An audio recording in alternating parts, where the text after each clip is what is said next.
Very good afternoon to everyone. I am Samir Khalid here with my teammates Rakshit Raj GP, Sirish P. Rajan, and Sudeep KS. We are here to present batch 4 of the final year project teams under the guidance of Professor Prasanna Patil. We welcome you all to the phase 2 milestone 3 presentation of our project with a title Assisted System for Visionless Circling using ML. Now let us have a quick look of the contents we will go through in this presentation. First, we will go through a brief introduction about our and Samir, overview. sorry to interrupt. Are you recording the screen? Yeah. Okay. First, we will go through a brief introduction and overview of the objectives of our project. And next, we will understand the design details of our project with various UML diagrams.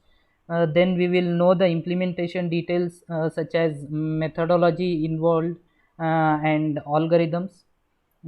Following which we will go through the strategies used to test the functionalities we have implemented. Then we will have a look at the results gained from our project, and finally we will see how far we have progressed towards completion of our project. Here is a brief introduction of our project. Our project, as the title says, aims at providing assistance to blind by voice assistance to help them know about the whereabouts of the objects in front of them with the help of their own Android smartphone camera and TensorFlow object detection API. Your objectives to assist visually impaired people to make them know about the objects they have right in front of them, and also to make them know how far is the object from them, to help visually challenged to lead an independent life. Now let us have a look at the design details. Here is the block diagram, which gives information about the major modules which are there in our project, which is nothing but our Android application. Our project is an Android application. It consists of modules which aims at object detection, distance calculation, and direction identification, and also audio output. The output from all the above modules, that is object detection and distance calculation and direction determination module, are given as the input to the audio output to generate the audio. Next is data flow diagram. This is the data flow diagram of our project. As we know, it is nothing but data flow diagrams are nothing but graphical representation of flow of data through the system. Here, first, user request for camera permission. If the permission is not granted, the message is displayed. If the permission is granted, then the object detection model tries to match the detected object from the pre-trained model, which is trained using datasets, and retrieves the information about the object and provides the information by voice. Here is the use case diagram of our project. The system is analyzed to gather the functionalities, and we have prepared the use cases like this. And by identifying an actor, here user is the only actor. He interacts with the functionalities like granting permission for camera API, object detection, and voice alert. This is the sequence diagram of our project. As we know, sequence diagram models the objects based on the time sequence, what should happen at what time. Here in this diagram, first user requests for camera API permission. If the permission is granted, then we enter into the home layout, which is nothing but a preview of what's being captured on the screen. When an object is captured in the frame, the object is identified by referring to the pre-trained model, which is trained using the data sets, and the voice alert is given. If the permission is not granted, then the user is again asked to allow the permission. The app is terminated on exit.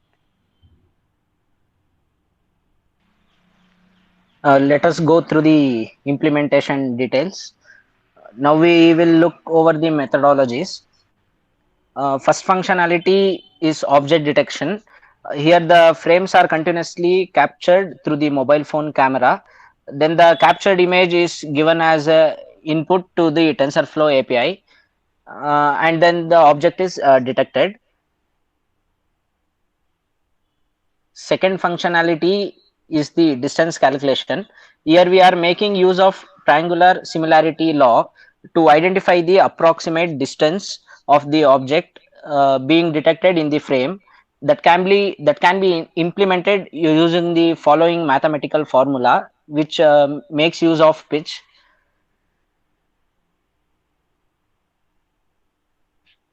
The next functionality is the direction identification. We have planned to implement this by dividing the screen in the ratio 3:4:3. Depending upon the region which the detected object falls, we will be identifying the direction of the object. Finally, the voice output functionality is implemented using text to speech API. We are making use of single shot detector algorithm for object detection using TensorFlow. The figure here shows the layered architecture of single shot detector. To the extreme left is the input image with resolution 300 cross 300, which is given as an input to VGG16 network. This VGG16 is used in initial step to extract feature maps.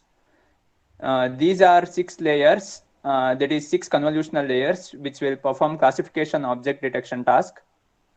SSD makes 8,732 predictions for every single object. That means for every object, SSD makes 8,732 bounding boxes, and then duplicate predictions are removed. SSD checks confidence score of each box and takes the top 200 predictions. Now, why SSD? Why did we choose SSD while there are other object detection algorithms out there? This can be answered by the comparison of algorithms shown in the table given below. The accuracy of the object can be measured in units of map, that is mean average precision. The higher the accuracy score, the higher the score, the higher the accuracy. Compared to YOLO and faster RCNN algorithms, SSD has higher map score. Then comes the FPS, that is frames per second. The SSD can take objects in 46 frames per second. While training for single object, the SSD makes use of 8,732 bounding boxes, that is providing more accurate results. And SSD can detect objects in low resolution frames compared to other algorithms too. Now let's see the testing strategies that we are following to test every functionality that has been implemented. For every object detection, we will open the app and try to focus our camera towards the object so that it detects the object. If the app successfully detects the object, the test is passed. And for distance calculation, we would keep the object at certain measured distance away and focus it with camera using our app. If the app is able to approximately measure the distance of the object, it passes the test. And for voice output, we just focus on the object with mobile camera using our app. If the detected object along with the distance is outputs in the form of voice, the test is passed. Ultimately, the app should be able to properly execute all the functionalities and provide assistance to the blind people is our result. Now let's see what impact does our project bring. First one is application is reliable in providing 24/7 uninterrupted service. Blind Assistance app allows the user to detect objects at any time. Our application is cost effective because the user need not pay any extra devices, any extra devices, and also to download the application for free. Our application can be easily used by blinds due to the existence of smart voice assistant systems. The application will never be down and provide object details without interruption in service. Now let us know how far we have progressed. We have now completed the object detection module, distance calculation module, and we have also implemented voice output functionality. And now we are left with the implementation of direction identification module. This is how we are going to demonstrate our application. After completing the development of application, we will generate the Android package file, which is then transferred to an Android smartphone and then installed, which on launching is expected to work in a way of successfully achieving our objectives by providing voice output to the blind. This concludes our presentation. Thank you.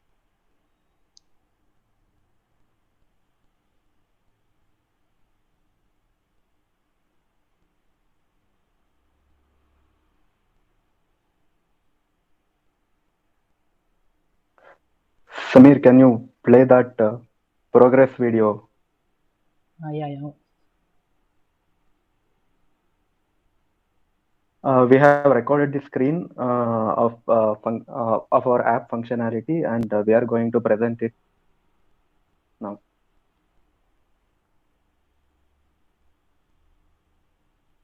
Is the screen visible? Yes. Yes. Yes, it is visible. Laptop detected at 1 meter. Chair detected at 1 meter. This is how far we have progressed. We are aiming towards implementing this direction identification modules in further days.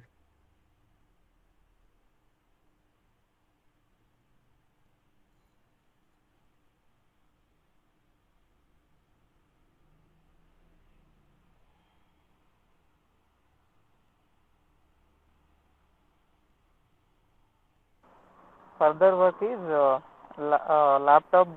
laptop has been detected on the right side, or in the center, or in the left side anta alva. Yes, sir. Yes, sir. Direction identification. Direction identification and conversion of the same into speech. Yes, sir. Yes, sir. Okay.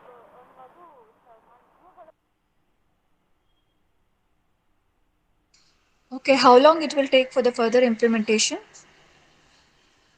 Ma'am, actually, we are ready with the information about how to code that part. We can just get the XY coordinates of the detected object stuff, and we can make use of it to approximately identify in what portion of the screen it may lie. As we said, we will be considering 3 boundary boxes in the screen: left, center, and right in the ratio 3:4:3. We will identify with based upon the XY coordinate position of the detected object. We will identify in what position, in what boundary it is lying, and we will provide respective boundary name as the output. Okay. In almost in a week, we can complete our implementation, ma'am. Okay, because you have very short time, right? Because after this, you need to test your application also. Yes, ma'am. Yeah. We are going to implement it very soon. Okay. As of now, as you shown in that progress video, it looks fine. Okay, ma'am. Okay. Let us see in the next presentation, like next video. Okay, ma'am. Okay. Thank you. Yeah.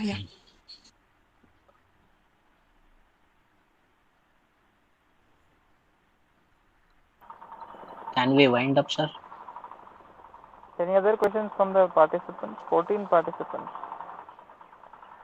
I guess no questions. Okay, you can conclude. Okay, thank you for your valuable Okay, thank presence.